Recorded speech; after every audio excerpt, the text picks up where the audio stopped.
Mix by Grande Music.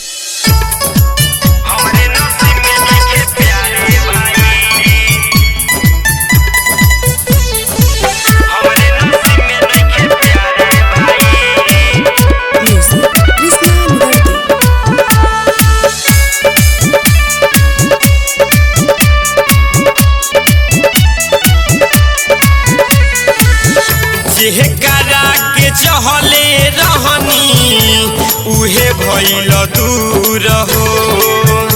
प्यार में हमारा कौन रहे कसूर हो।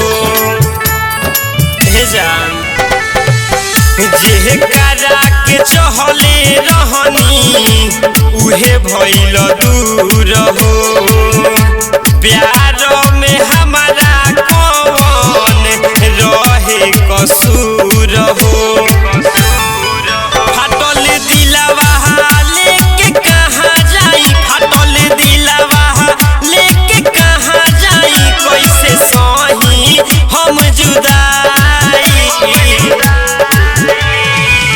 उनका के कैसे बेवफा कहीं हम, उनका के कैसे बेवफा कहीं हम, हमरे नसीब में नइखे प्यारे भाई।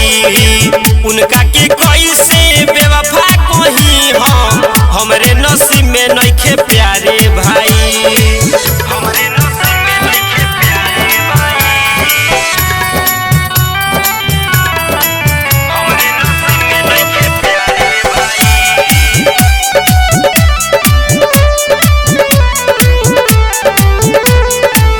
धीरे धीरे हम उनके भुला देम, याद उनको अपना दिल से मिटा लेम।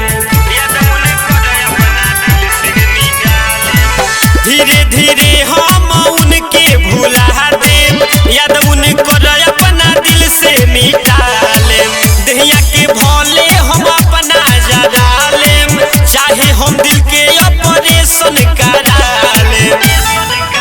बाटे हमारे में दोष हो, बाटे हमारे में दोष हो, तू नइखी हर जाई।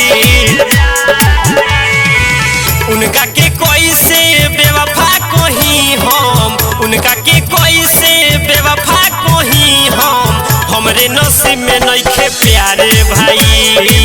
उनका के कैसे बेवफा कहीं हम, हमरे नसीब में नइखे प्यारे भाई। हमरे नसीब में नइखे प्यारे भाई। हमरे नसीब में नइखे प्यारे भाई।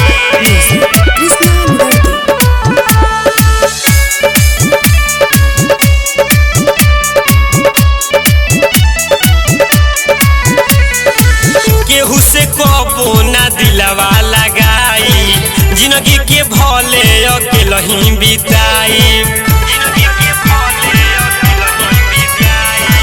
केहू से कबो ना दिलवा लगाई, जिंदगी के भले अकेला ही बिताई। शंकर पिंटू के संगे क्रिया हम खाई, दिलदार आरिफ के अब हम समझाई। हमारा खातिर हमारे जान, अब हमारा खातिर हमारे जान अब भइली पराई।